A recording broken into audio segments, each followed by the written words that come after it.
My name is Holly Farrell, and this is my grade 12 Advanced Functions CCT. The learning goal for this instructional video is to be able to use rates of change to solve a problem that involves a function. The key idea to this concept is that the instantaneous rate of change is zero at both a maximum and a minimum point.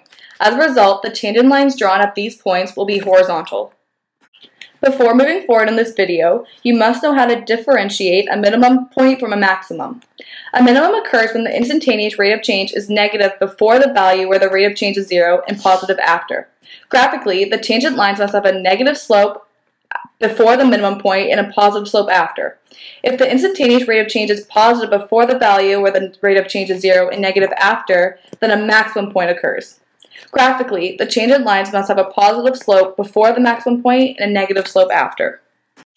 In this video, I will be solving question 11F on page 117 in the Nelson Advanced Functions textbook. The question states that a maximum or a minimum is given for each of the following functions. Select a strategy and verify whether the point given is a maximum or a minimum. F. Mx equals 1 over 20 x cubed plus 2x squared minus 15x.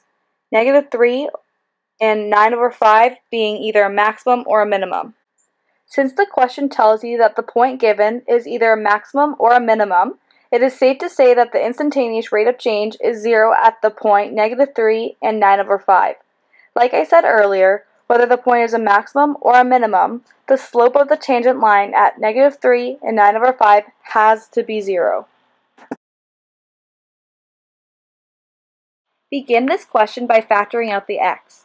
By doing this, you will end up with a quadratic function. Mx equals 120x, x squared plus 2x minus 15.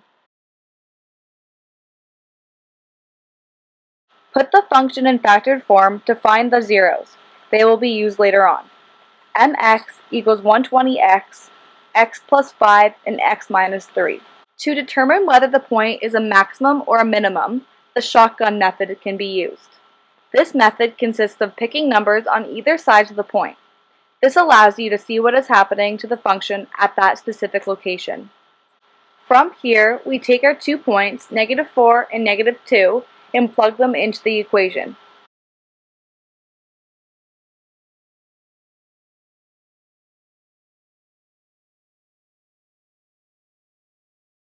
Correction, negative 0.2.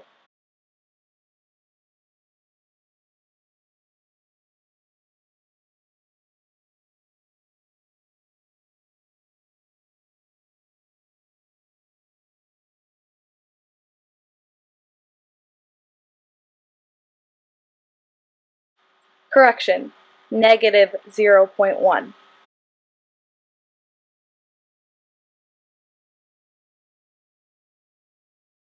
As you can see, negative 4 gives you 1.4 and negative 2 gives you 1.5. At this stage, it is already becoming visible that the given point, negative 3 and 9 over 5, is a maximum.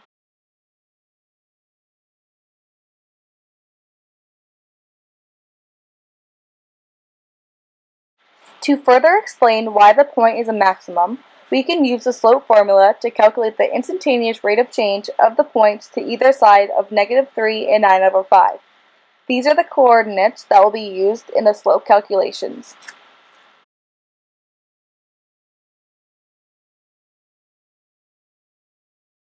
Coordinates 1 and 2 are used to calculate the slope of the first tangent line. Coordinates 2 and 3 are used to calculate the slope of the second tangent line.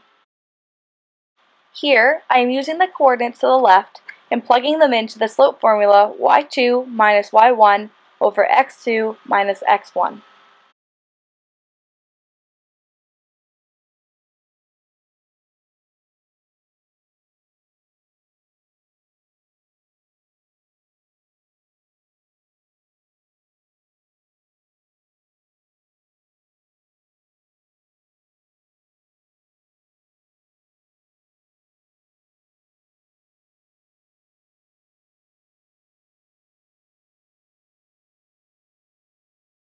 The same slope formula is used here to calculate the slope of the second tangent line.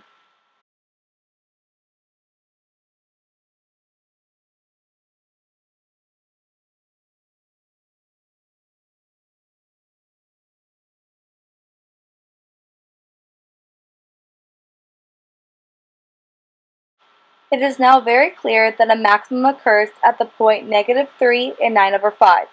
This is because the instantaneous rate of change is positive before -3 and 9/5 and negative after.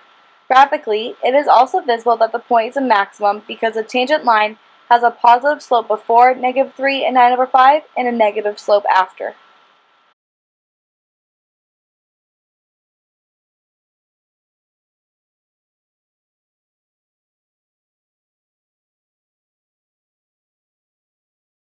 Now, you try.